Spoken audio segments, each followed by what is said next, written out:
Loving someone who has been broken is not a love story that begins with fireworks. It does not begin with a sweeping embrace or a cinematic glance across the room. It starts much smaller, quieter, like a bird returning to a windowsill it once feared would close, like the softest hello whispered through trembling breath. It begins in the stillness of someone learning to trust their heartbeat again. Because when you love someone who has known heartbreak, real heartbreak, the kind that redefines the architecture of the soul, you are not stepping into an open doorway. You are being invited, slowly, into a house that has been rebuilt from ash. A house where every floorboard creaks with memory. Every wall holds the echo of goodbye, and every lock has been changed more than once. They don't offer you the key right away. They won't even tell you there's a door, but they will open a window, just slightly, and wait to see if you stay. You see, loving someone who has been broken isn't about sweeping gestures or grand professions. It is about the consistency of showing up even when they retreat, especially when they retreat. It's waking up beside them and knowing they may not meet your eyes that morning, not because of you, but because something old has stirred. A memory, a wound, a weight. And your job, your gift, is not to demand joy from them, but to sit gently in the silence with them, to not be afraid of their shadows, because there's a myth about broken people, that they are fragile, that they might shatter again with the wrong word, the wrong look, the wrong kind of love. But the truth is, people who have been broken are not fragile. They are cautious. They are intricate. They are stitched together by resilience and memory and the quiet defiance of still being here. They do not fear love. They fear the disappearance of it. They know too well the sound of a slammed door, the silence of a goodbye that never made it to words, the ache of hands once held, now vanished. So when you step into their orbit, you must do so with reverence, not pity, not saviorism, just presence. The willingness to be there, even if they never say, stay. When you love someone who's been broken, you are not falling into romance. You are walking alongside someone through the debris of what once was. And every step forward will ask for your patience. You might touch their hand and feel them flinch, not because they don't want you to hold it, but because someone once did and then let go when they needed it most. You might offer a compliment and see them hesitate, unsure if it's real, unsure if you mean it, because words have been used against them before, shiny at first, then sharp. You'll say, I love you, and they might take a long pause, not because they don't feel it, but because saying it back is a commitment their heart remembers far too deeply. You will want to rush things sometimes, want to take them to your world, introduce them to your friends, wrap them in the safety of your affection. But loving someone who's been broken means loving them where they are, not where you want them to be. It means understanding that healing is not a performance. It's messy. It backtracks. It forgets. It breaks down in the middle of laughter. It hides on the days you need it most. And your role is not to fix it.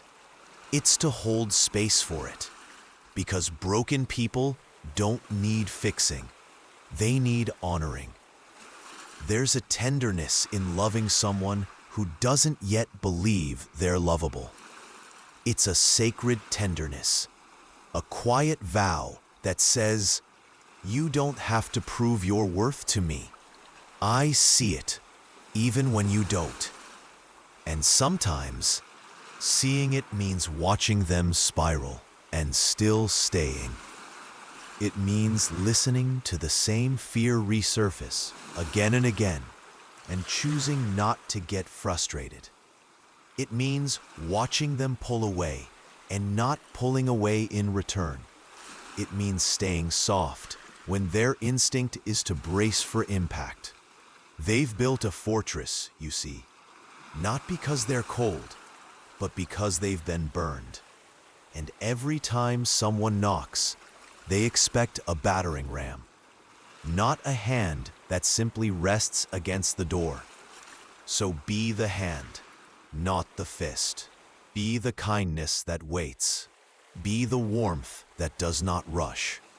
Be the love that returns, not because it's obligated, but because it chooses to. I once knew someone who had loved deeply and then lost. Their partner had walked away one ordinary Tuesday.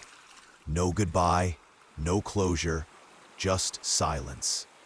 Years passed, but the wound stayed tender.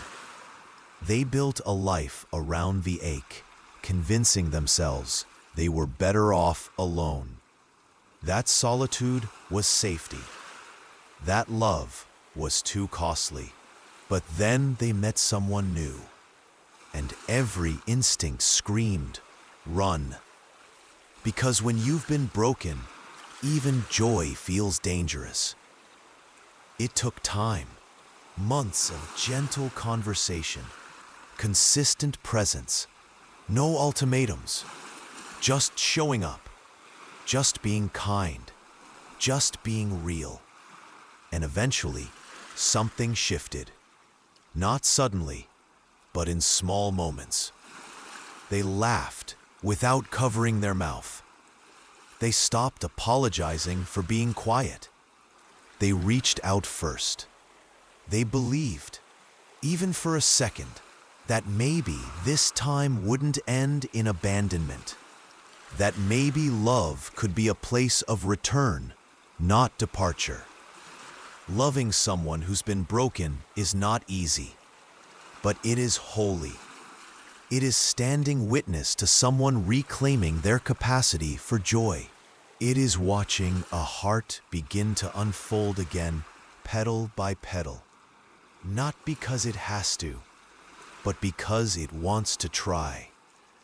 It is the privilege of being chosen by someone who knows exactly what it costs to choose. And if you are lucky enough to be loved by someone like that, let it change you. Let it humble you. Let it teach you what love looks like when it's not about fireworks, but about firelight. The kind that stays, that warms, that guides, even on the darkest nights. When you love someone who's been broken, you must learn a new language.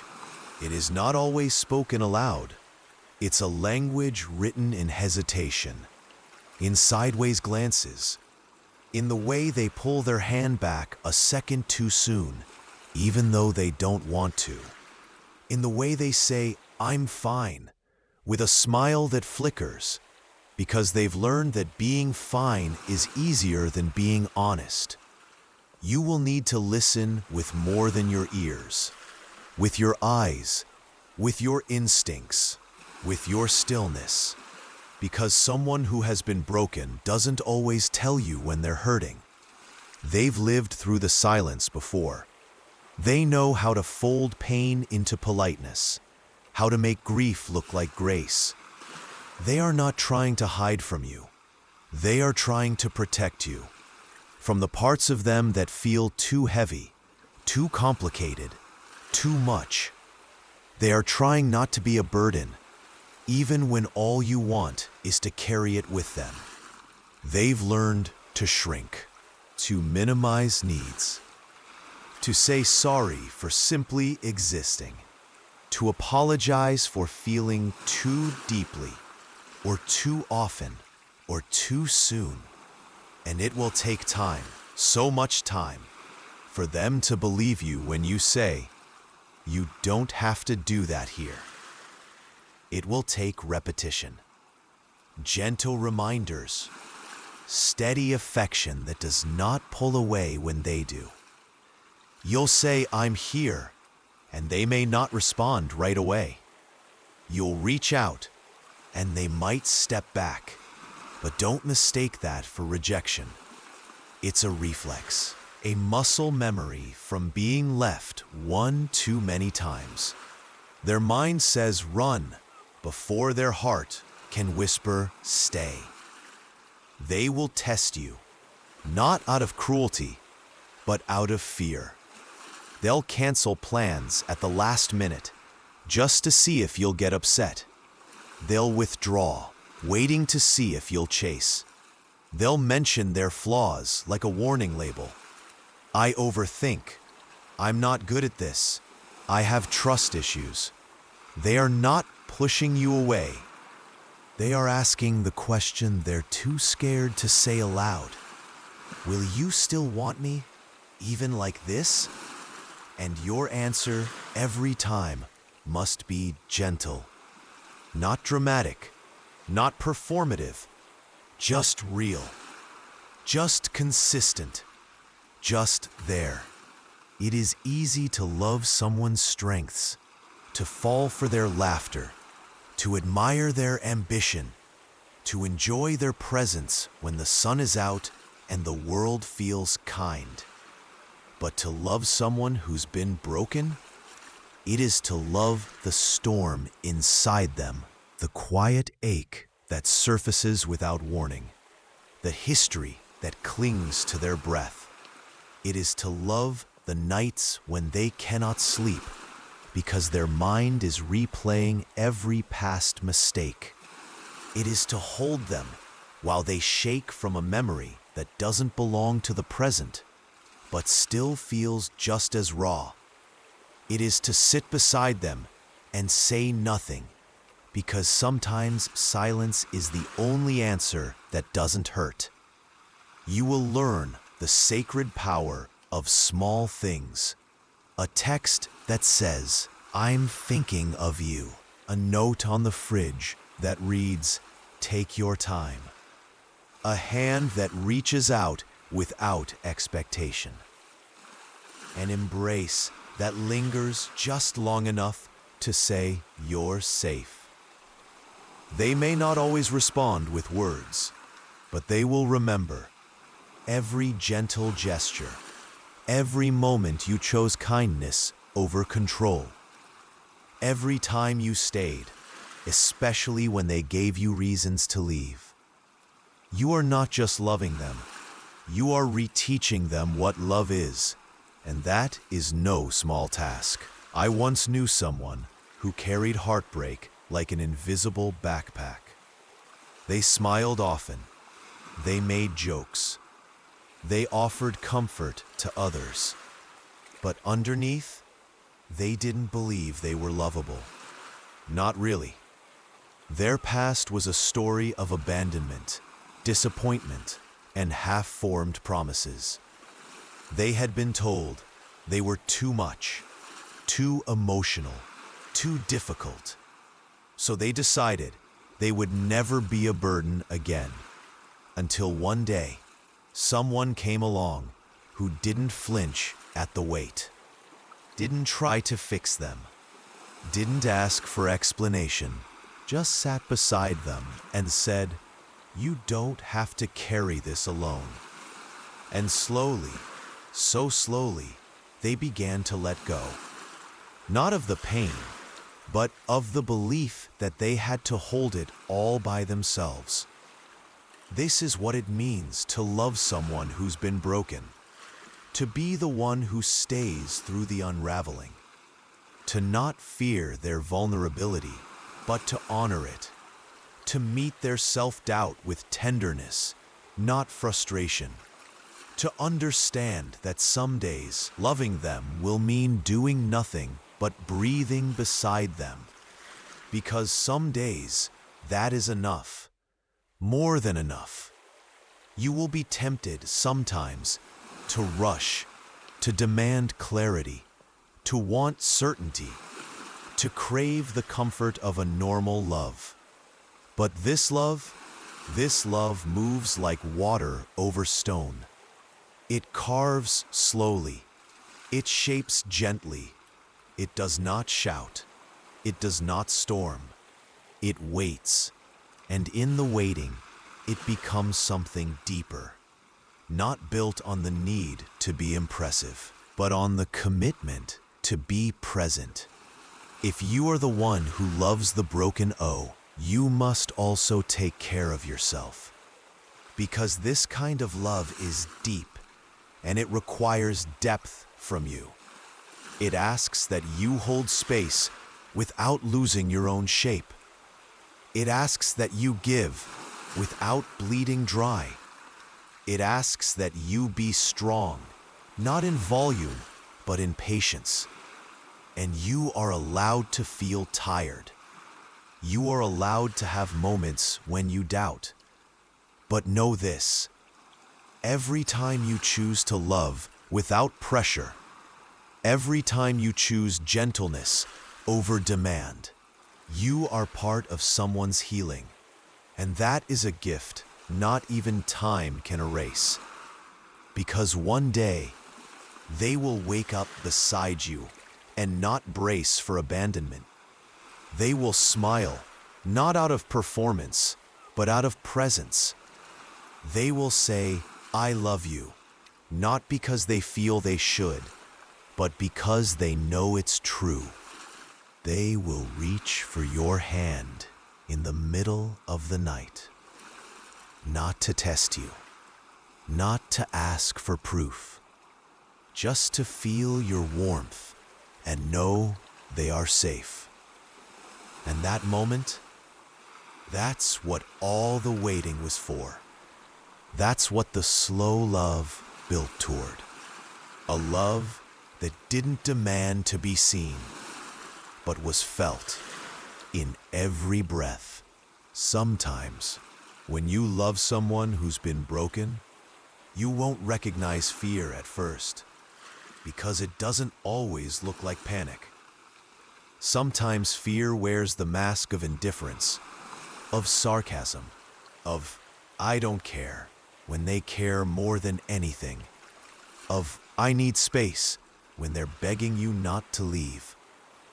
It can look like a fight that starts over nothing, a withdrawal at the peak of joy, a sudden silence after days of closeness. And if you don't understand it, if you take it personally, you might think they've stopped loving you, but really, they are afraid. Afraid of how good it feels. Afraid of what they stand to lose. Afraid that if they get used to being loved like this, they won't survive the loss of it. For them, peace is not familiar. So they brace themselves for chaos, even when none is coming. They've lived in the aftermath before, the kind of ending that left splinters under every breath. The kind, so when something good arrives, something real and kind and steady, their first instinct is to question it, to doubt it, to wait for it to unravel, because in their world, love has always come with conditions, with expiration dates, with silence that swelled until it shattered everything. They learned somewhere along the way that vulnerability was dangerous, that opening the door was an invitation to be hurt. So now, when they love you, they also watch you. They watch how you leave the room, how long it takes you to text back, how your tone changes, even slightly. Not because they don't trust you, but because they've lived through being wrong about someone before, and the cost was too high. This is why they seem distant sometimes, why they test your boundaries, why they push, pull, and push again. It's not that they don't love you. It's that they're trying to stay one step ahead of the pain. They're building an exit before the fire starts. Even if the match is still, even if you never intended to strike it, they've already smelled smoke. And here's the hardest part. They might hurt you without meaning to. They might say things to push you away before you can leave on your own. They might accuse you of not caring, even after all your gentle efforts. They might turn cold in the middle of your warmth. And it won't be because they've stopped loving you. It will be because they've started loving you too much. And that's terrifying. I once knew a man named Theo. He had been through a divorce that left him hollow. Not because of the loss of the marriage, but because of the way it ended. One day she was there, whispering forever into his ear. The next, she was gone. No note, no warning, just the click of a suitcase zipper. Years later, when he fell in love again, he couldn't stop replaying the old ending. So every time his new partner was 5 minutes late, he panicked. Every time she didn't answer the phone, he imagined the worst. Not because she had done anything wrong, but because absence to him meant abandonment. She learned, over time, to understand his fear. Not to excuse his reactions, but to hold space for where they came from. She reminded him, again and again, I am not her. This is not that. You are safe now. It didn't fix everything, but it helped. That's what you'll have to do too. Not become their therapist, not walk on eggshells, but understand that fear doesn't vanish just because love arrives. Sometimes love makes fear louder because it gives them something to lose again, and losing once almost destroyed them. So they're scared, terrified even, not of you, but of hope, because hope betrayed them once. They might say things like, I'm not good at relationships. I'm too much. I always ruin things. They'll hand you these declarations like warnings, like exit signs. Not because they want you to leave, but because they want to give you a reason to stay. One you chose, even after knowing the worst. They are saying, if you're going to go, go now, before I fall harder. And when you don't leave, when you stay, quietly, without needing to convince them, something softens, not all at once, but enough to make room for belief. You will see their defenses crack in the smallest ways. They'll let you see them cry without turning away. They'll fall asleep mid-sentence with their hands still in yours. They'll share stories they've never told anyone, not even themselves. They'll begin to look at you, not with suspicion, but with softness. And in those moments, you'll realize the hardest part of loving someone who's been broken isn't getting them to love you back. It's helping them believe they deserve to. But know this, you are not their fixer. You are not responsible for healing all their wounds. You are not the cure. You are the companion. You are the hand that says, I'll walk with you, but I won't walk for you. You are the mirror that reflects their worth, even when they can't see it. You are the quiet that says, you don't have to earn this. You don't have to prove anything. You are already enough. Some days, they will believe you. They will hold you close and say, I didn't know love could feel like this. Other days, they'll revert to doubt, to distance, to pushing you away. And that is where your patience becomes the anchor, not by accepting mistreatment, but by understanding that love is not linear, especially not when it's learning to grow in soil that was once scorched. They will apologize often for their fears, for their walls, for not knowing how to be easy. Tell them, I didn't come here for easy, I came here for true. Because this love, while complicated, is true. It is not built on perfection.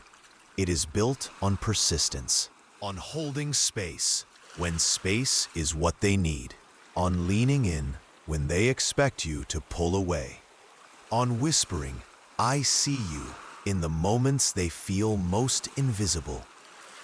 Loving someone who's been broken is not a fairy tale. It's not always pretty, but it is profound, because you are not just loving them for who they are, you are loving them for who they are becoming.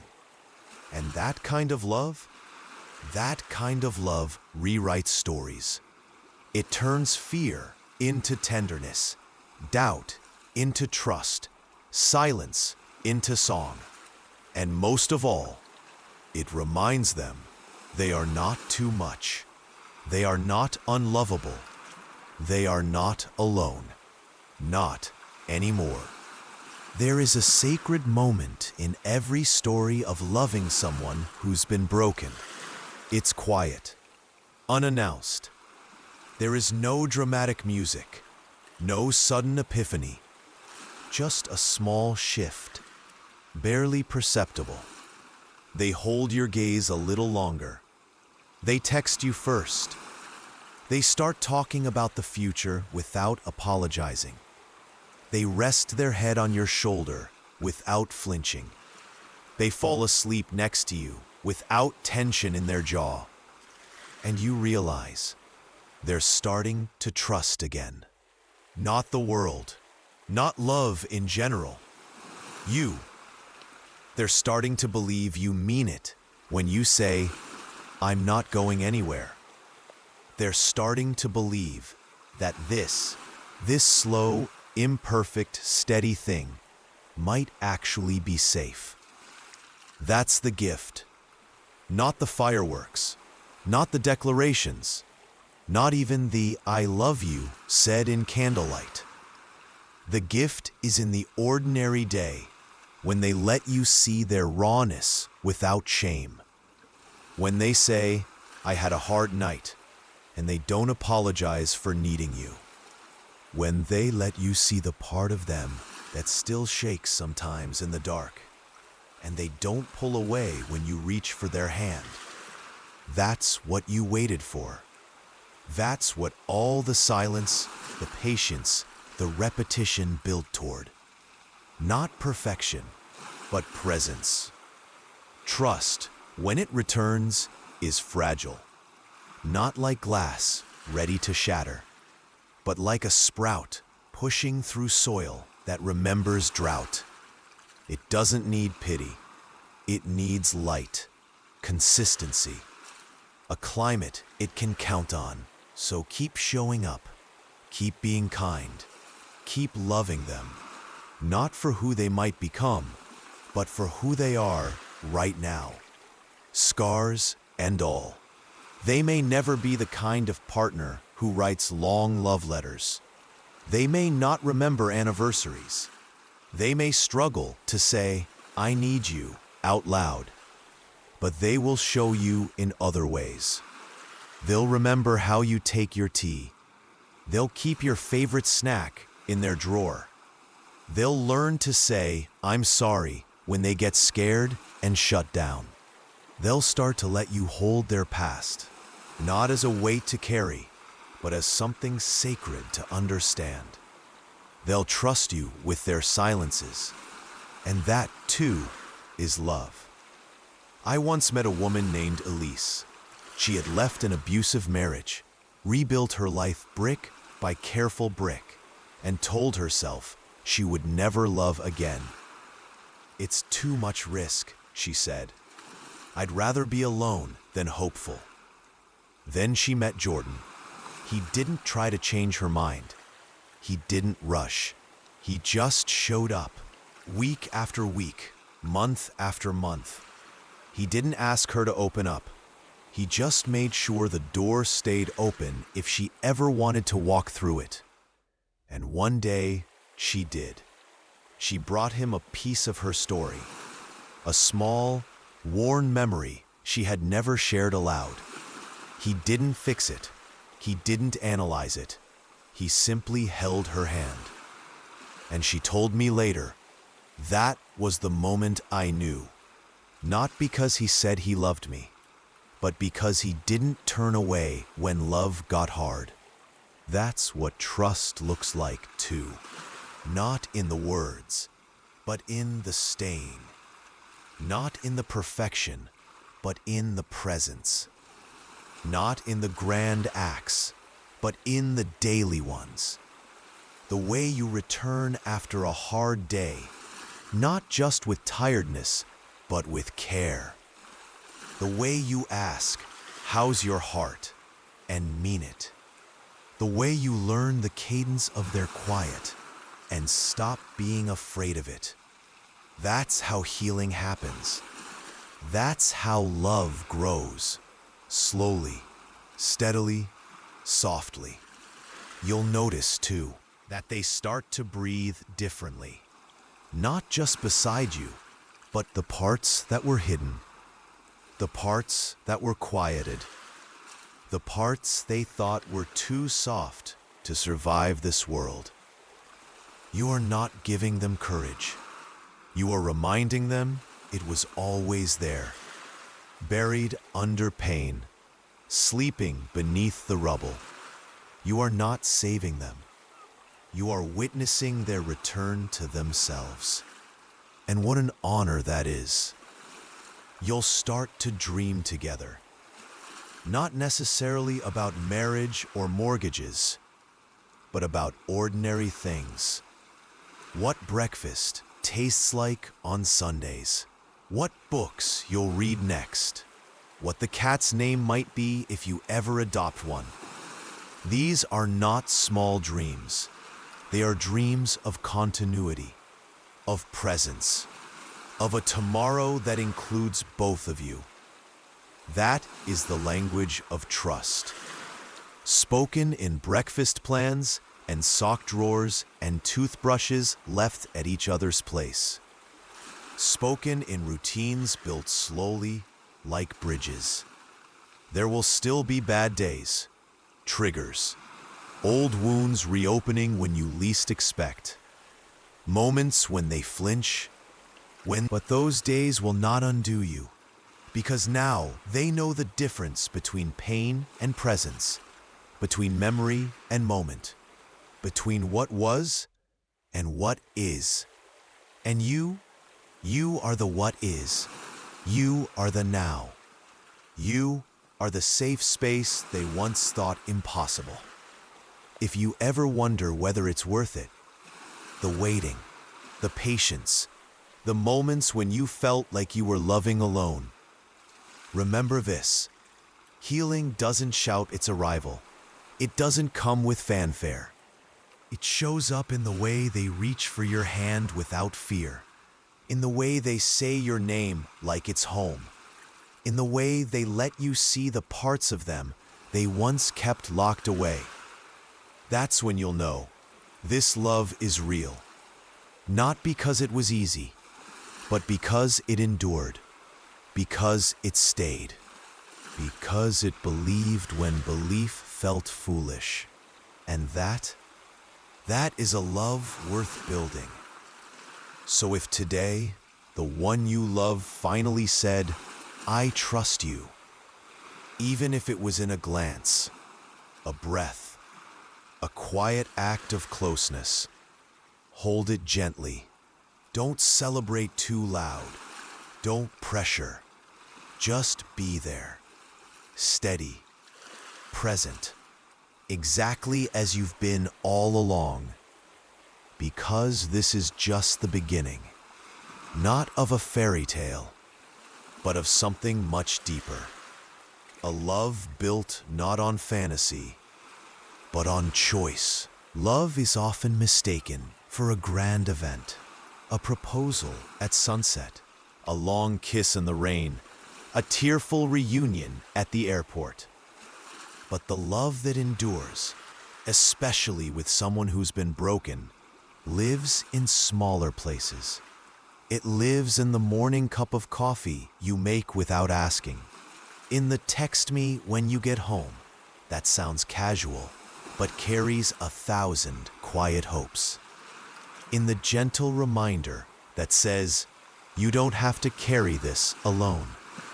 This is the love that rebuilds trust, not in one gesture, but in 1,000 tiny ones, over and over again, until their nervous system begins to believe it. You're not leaving.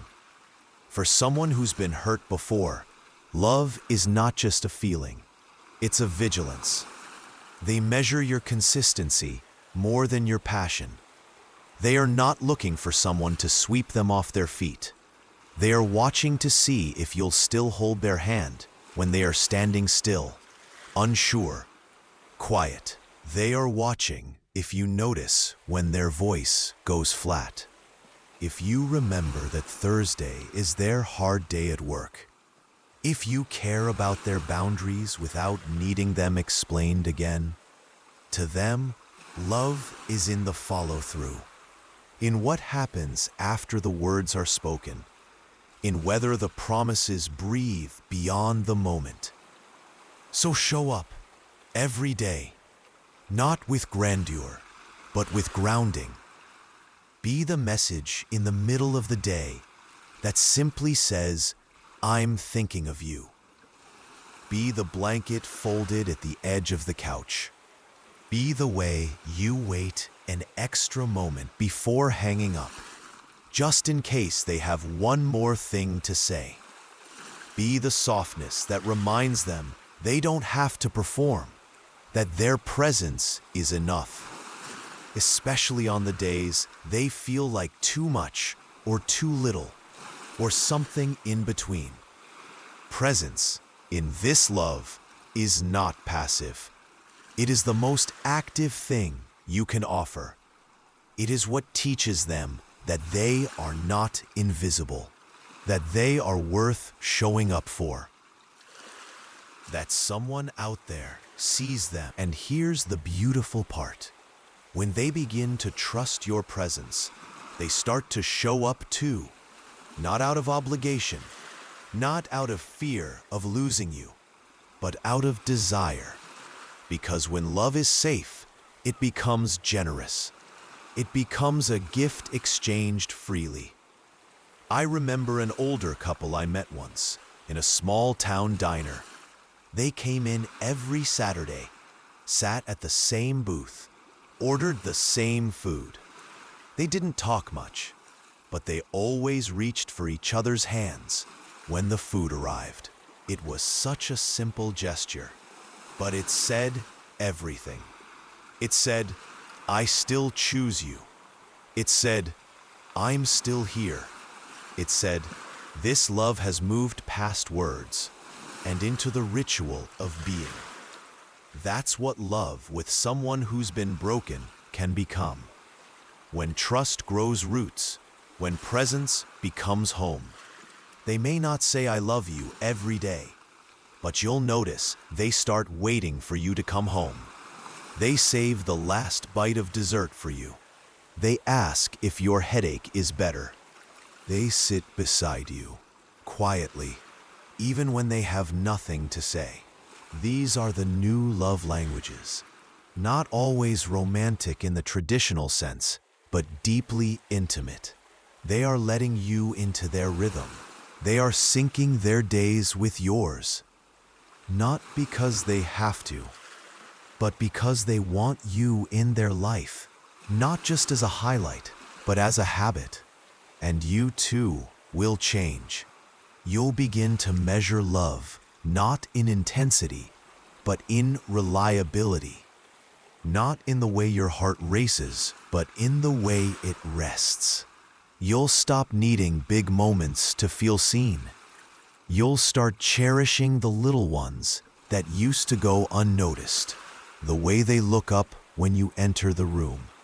The way they pause to listen even when they're tired. The way they remember your tea exactly how you like it, even though you never ask twice. You'll realize this is what stability feels like. Not boring, but blessed.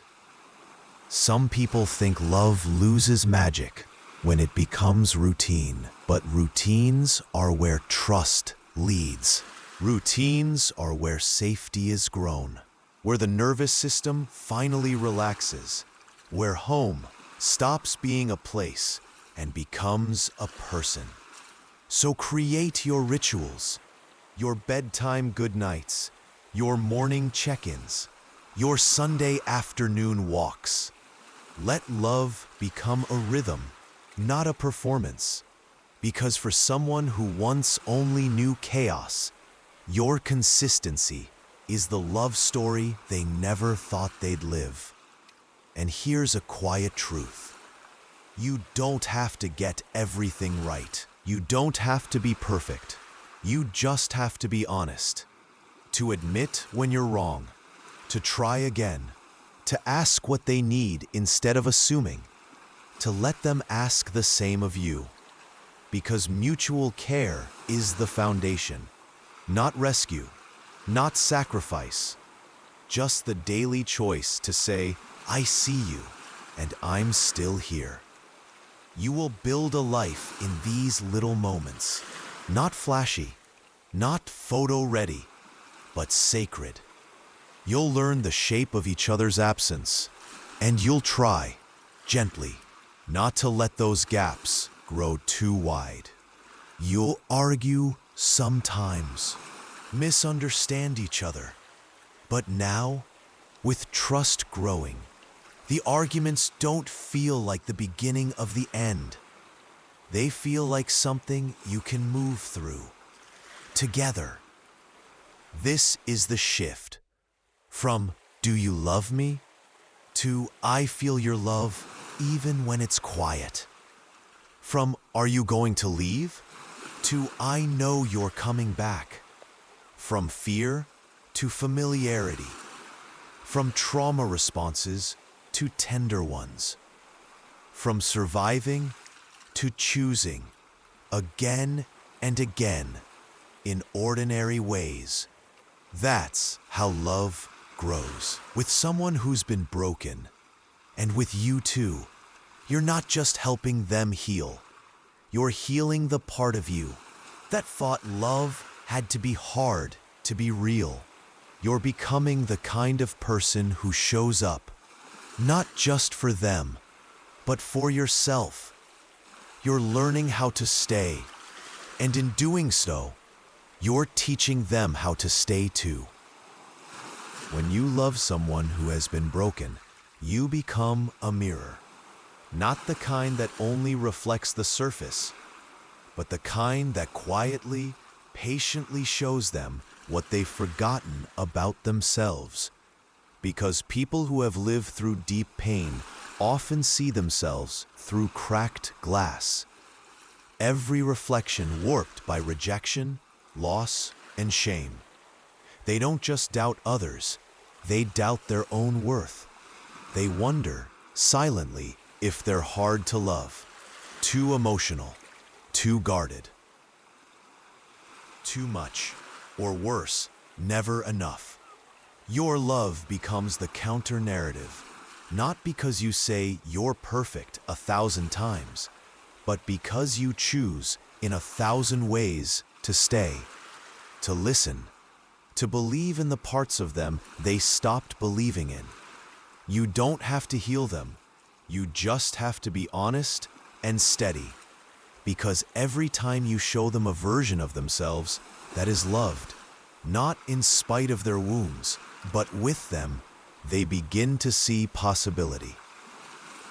Not perfection, but permission. To stop performing, to stop apologizing for existing, to begin the quiet, radical practice of self-acceptance. They won't always trust the reflection at first. They'll argue with it, dismiss your compliments, laugh nervously when you call them beautiful. Not because they think you're lying, but because your truth doesn't match the one they've lived with for years. Their body may still flinch when praised. Their mind may still default to, "You don't really mean that." This is not rejection, it's dissonance. And your role is not to convince, it's to be consistent.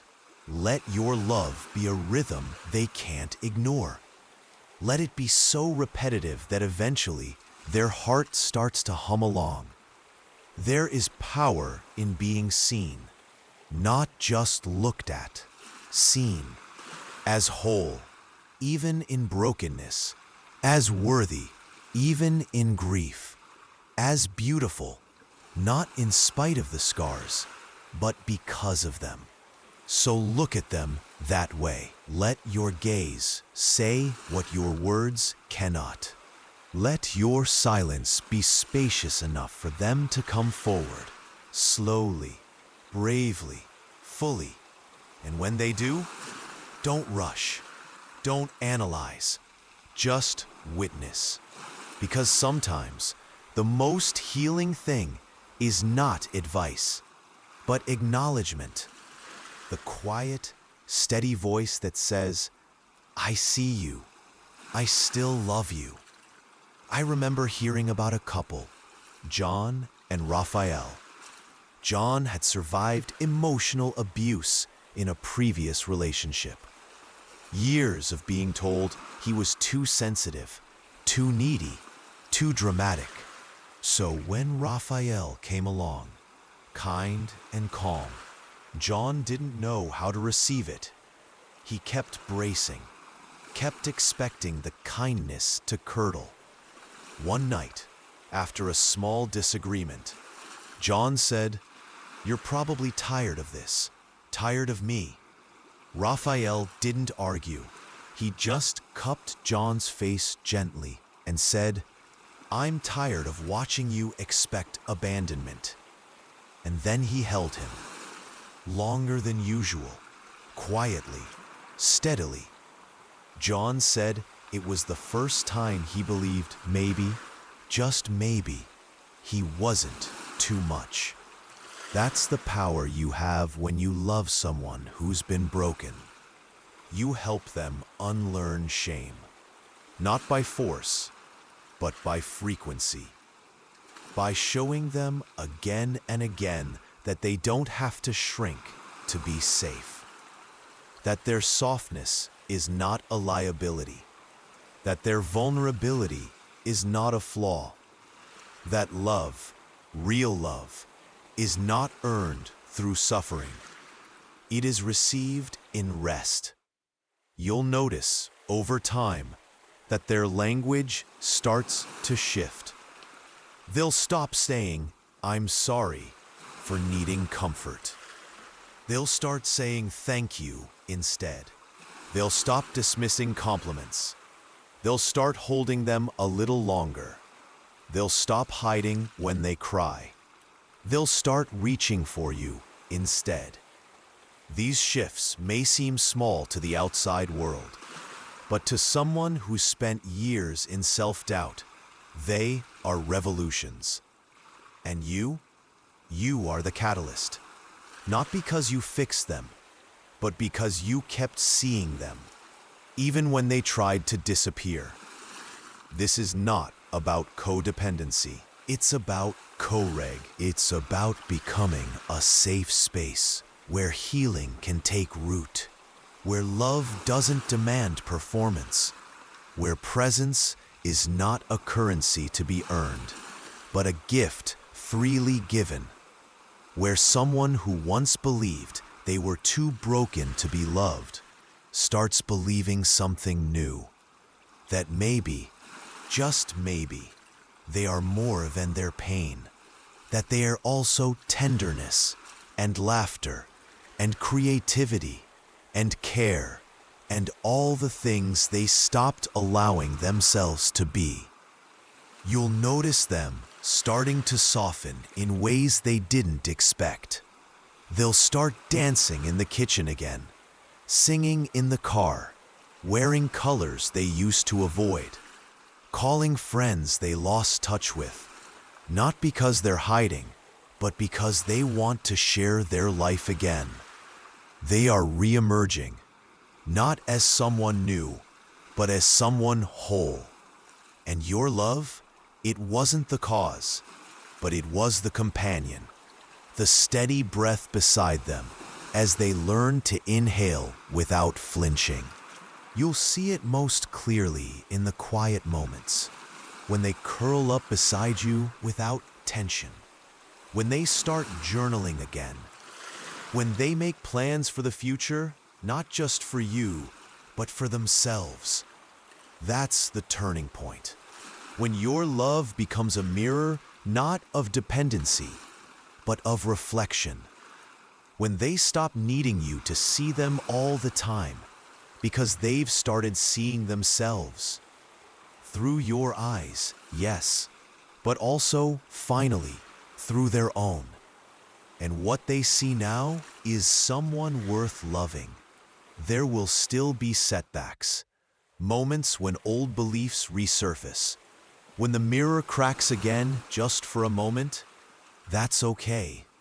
Healing is not a straight line, and love is not measured in how fast someone grows, but in how safe they feel when they need to rest. So on those days, be still, be kind, be present, not to fix, but to remind that they are still seen, still safe, still loved. Loving someone who has been broken is not about holding them together.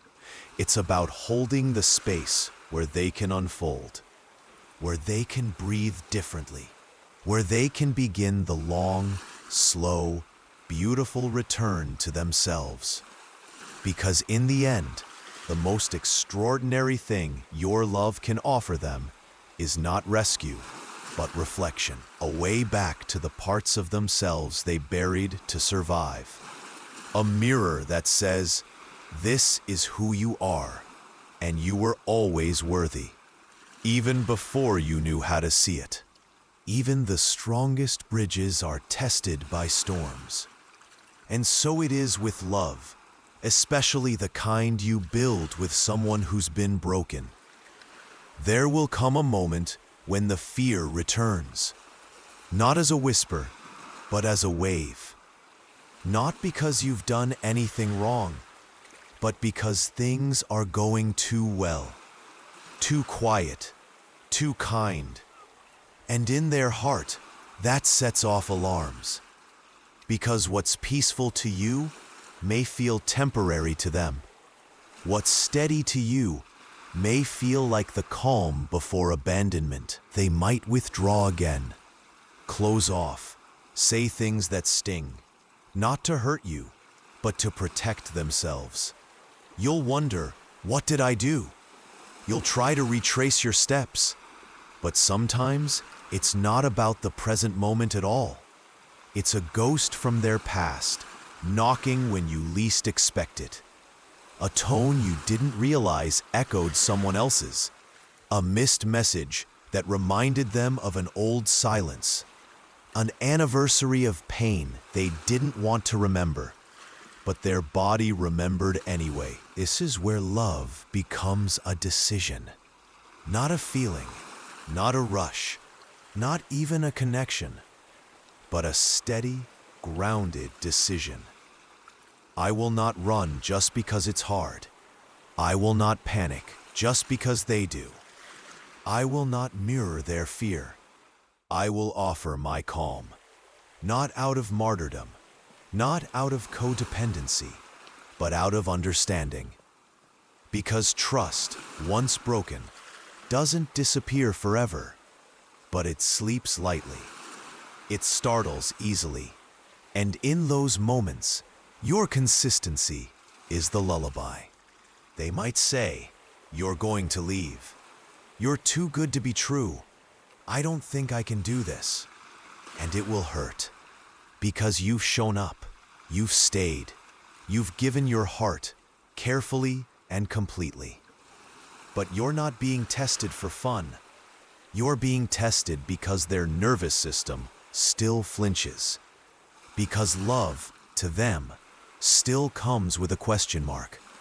And the more they care, the more terrified they become of losing it. You'll want to defend yourself, to list all the ways you've proven your love, to say, how can you still not trust me? But what they need in that moment isn't proof. It's presence. It's not a debate.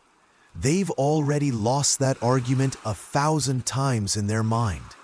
What they need is someone who won't match their fear with force. Someone who can hold space for their panic without losing their own grounding. Someone who can say, I know this is scary. I'm here anyway. This doesn't mean you allow emotional harm. It doesn't mean you become their cushion for every outburst. Boundaries are part of love too. But when the storm hits, when they pull away, test you, panic, you can meet it with clarity, not control. With softness, not surrender. With, I see you're scared. I won't walk away. But I also won't let fear steer us. That's the middle ground, where love isn't about being unshakable, but about being willing to rebuild when shaken. I knew someone once. Her name was Mia. She had built her life back after a long, lonely marriage, where affection was rationed like water in a drought. When she finally fell in love again, it was everything she dreamed of. But one night, out of nowhere, she packed a bag, left a note, said, I'm not cut out for this. Her partner, Dan, didn't chase her. He didn't beg. He just left the porch light on. Texted, I know you're scared. I'm not. And a week later, she came back, not because he convinced her, but because he didn't try to control her fear. He just didn't abandon her because of it. And that taught her something new, that maybe love didn't have to be a fight to be kept. When someone who's been broken gets scared, they don't always need solutions. They need softness. Not answers, but acceptance. Not lectures, but quiet presence. Not pressure, but permission. To feel, to question, to come back when ready. You can be the reminder that love does, that it stays, that it lets the storm pass without building a wall. Sometimes the test won't look dramatic. It'll look like distance, quiet dinners, averted eyes, a subtle tension in their shoulders. You'll feel it, the shift, and you'll wonder, should I say something? Yes, gently, not to demand answers, but to offer space, to say, you feel a little far. Can we sit together, even if there are no words? That alone can bring them back. Not instantly, but enough, because safety doesn't always come from conversation. Sometimes it comes from presence that doesn't pressure. You're allowed to feel frustrated, to feel confused, to wish they could just see how much you love them. But the storm is not about you. It's about old weather patterns repeating themselves in their mind. And your job is not to rewrite their forecast. It's to offer shelter. That connection can falter and still endure. This is how love deepens, not just in joy, but in repair. In the aftermath of misunderstanding, in the moments after a hard truth has been spoken, and both people choose to stay anyway. In the silence that follows a trigger, and the hand that reaches out anyway. This is where love proves itself, not in avoiding the storm, but in surviving it together. And when they come back, when the wave passes and they return, eyes softer, breath steadier. Don't demand an apology. Let their return be enough. Let their willingness to try again speak louder than the fear that made them pull away. Remind them, we don't have to be perfect to be okay. Remind yourself, trust is built again and again, not because it failed, but because we're human. And that is where real love lives. There is a moment, quiet and unassuming, when they begin to love you back.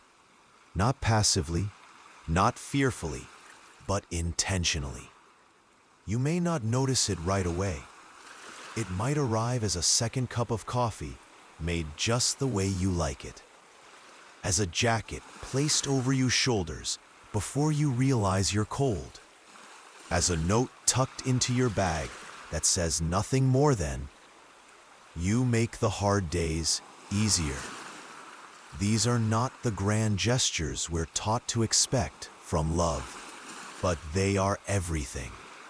Because they are choice, because they are offered, because they say without speaking, I am no longer just receiving this love, I am returning it. For someone who's been broken, choosing to love again is never automatic.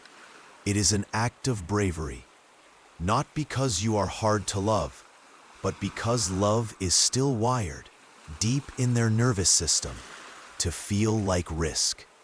And yet, they choose it. They choose you. They choose this.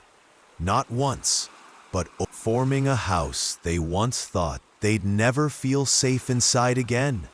They start to initiate affection, not always smoothly, not always confidently, but you'll see it in the way they linger longer in your arms, in the way they start asking more about you, about your childhood, your fears, your dreams.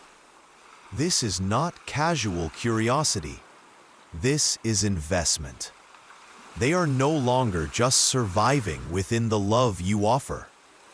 They are starting to build within it, to stretch out, to take up space, to participate in the making of this quiet, resilient thing you share. I once spoke to a man named Eric. He told me that for years, he was afraid of loving anyone again after his first relationship ended with betrayal. He was the one who gave more, hoped more, tried more, and in the end, it was used against him. So when he fell in love again, he was cautious. Grateful, yes. Moved deeply, but still standing outside the circle of full expression. Until one day, while watching his partner fold laundry, he felt something shift. He said, I looked at her and didn't just feel love. I felt safe enough to give it back. And that was the day he began writing little notes, cooking her favorite meals, telling her he loved her, even when she didn't ask. That was the day he started believing, not just in her, but in himself, as someone still capable of loving well. This is what it looks like when someone begins to love again. It's not dramatic. It's grounded, and often it begins with permission, the kind you've been giving them all along. The permission to not perform, to not be perfect, to be afraid and loved anyway.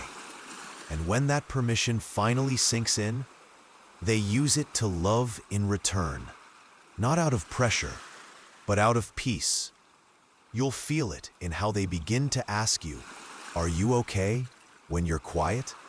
How they notice your patterns, not just theirs. How they sit next to you on the couch, doing nothing, but still react. Love stops being a one-way offering.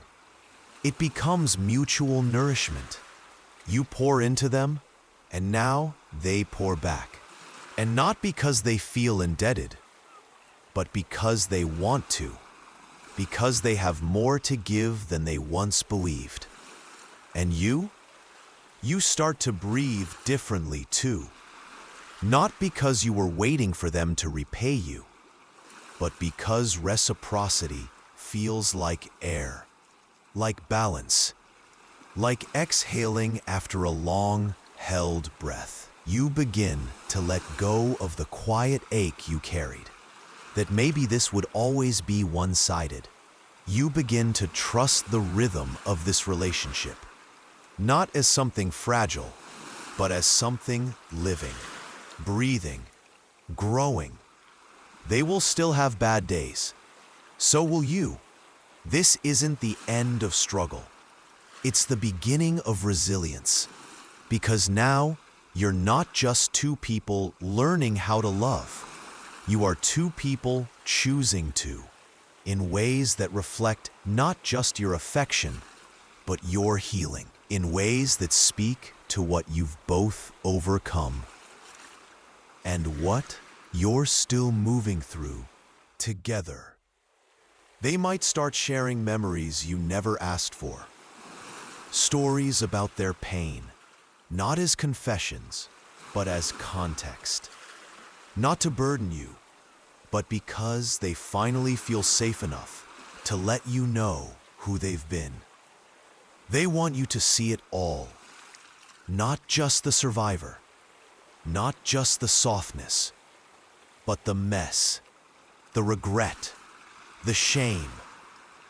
They are offering you their past, not to seek approval, but to invite deeper connection. And when you hold it gently, when you don't flinch, that is when love deepens beyond recognition. That is when they say, in actions louder than words, "You've shown me I can love again.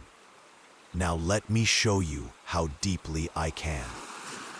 You'll begin to notice a new confidence in them. Not loud, not performative, but sure, in how they speak your name, in how they ask for what they need without apology, in how they move through your shared spaces with ease, knowing they belong. You helped build that.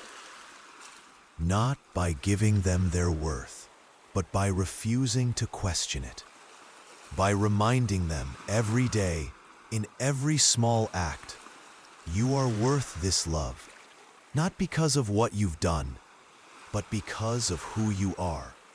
One day, you'll hear them say it too, maybe out loud, maybe in a whisper, maybe in a hand resting on your back while you're washing dishes. You make me feel like myself again. Or, I used to be scared of loving like this. I'm not anymore. Or simply, thank you for staying. And you'll know, this is what it means to love someone back to themselves. To hold space until they can stand in it fully. To walk beside them until they turn around and walk toward you. Not out of fear, not out of need, but out of a deep, steady, chosen love. This is not the climax. This is not the end. This is the quiet middle of something real, where love is no longer a rescue, where it becomes a rhythm, a partnership, a shared breath in the middle of life's noise. And in that breath, there is no doubt, only return, only still here, only yes.